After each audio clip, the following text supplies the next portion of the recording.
Hello.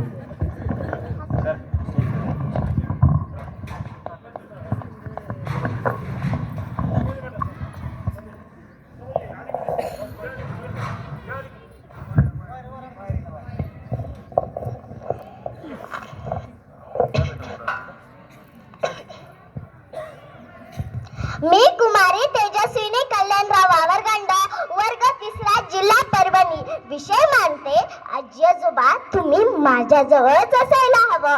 पप्पाच्या रागापासून हळूच वाचवणारे, अबोल मनाला उमेलवणारे, थरथरत्या हाताने आम्हाला सावरणारे, अनुभवातून शिकवण देणारे, रुसवे काढून हट्ट पुरवणारे, छोट्या गोष्टीतून कौतुक करणारे, चुकलो तर ओरडणारे, तर तितक्याच आपुलकीने आम्हाला समजूनही घेणारे, आम्हाला मांडीवर घेऊन स्वप्न दाखवणारे, आमच्या अंधुक डोळ्यात आमच्या भविष्याचे स्वप्न रंगवणारे, आम्हाला माया देणारे व त्या बदल्यात कोणतीही अपेक्षा न ठेवणारे आमचे आजी आजोबा.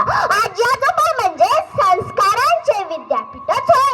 आजी आजोबा म्हणजे सांगायचे झाले तर एका झाडाचे मूळ म्हणजे आजोबा, आणि त्या झाडाचे खोड म्हणजे आजी, आणि त्या झाडाच्या फांद्या म्हणजे आई वडील, आणि त्या झाडाचे फळे फुले म्हणजे आम्ही नातवंड. फळांना फुलांना भरण्यासाठी महत्वाची भूमिका निभावतात ते म्हणजे त्या झाडाचे मूळ व खोड. त्याचप्रमाणे नातवंडांना घडवण्यासाठी, नातवंडांवर संस्कार करण्यासाठी, नातवंडांना माणूस म्हणून घडवण्यासाठी महत्वाची भूमिका निभावतात ते म्हणजे आजी आजोबा. म्हणून आजी आजोबा तुम्ही माझ्या जवळच असायला हवं. आजी आजोबा आई वडिलांपेक्षाही चांगले संस्कार करू शकतात, कारण त्यांनी जास्त पावसाळे फाईटलेले असतात. आजी आजोबांचा शेवटचा मित्र हे नातवंड असतात, तर नातवंडाचे पहिले मित्र हे आजी आजोबा असतात. ज्यांना आजी आजोबांचा सहवास मिळतो ना, तो खूप नशीबवान असतो.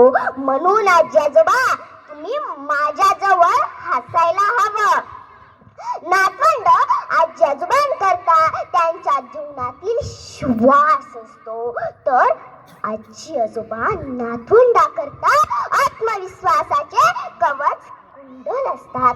ज्या घरातील आजी आजोबांची छाया नातवंडावर असते, त्या घरातील नातवंड कधीच वाया जात नाही, आणि ज्या घरातील आजी आजोबांचे स्थान कोपऱ्यात असते ना, त्या घरातील नातवंड कधीच घडत नाही. तो इतिहासच आहे. म्हणून आजी आजोबा तुम्ही माझ्या जवळच असायला हवं. मला एका गोष्टीचे वाईट वाटते की 21व्या शतकात वृद्धाश्रमाची गरज का भासावी.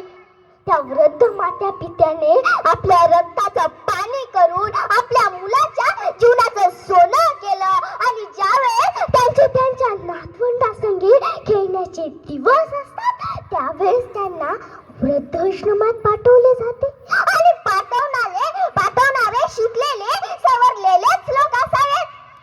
हे मनाला पटत नाही हो. लक्षात ठेवा, विशेष करून स्त्रियांनो, आज तुमच्या सासू सासऱ्यांना व तुमच्या मुलांना एकमेकापासून दूर ठेवू नका.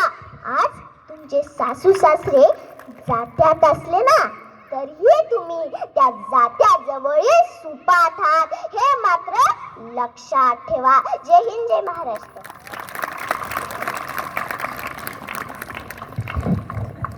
खूप छान.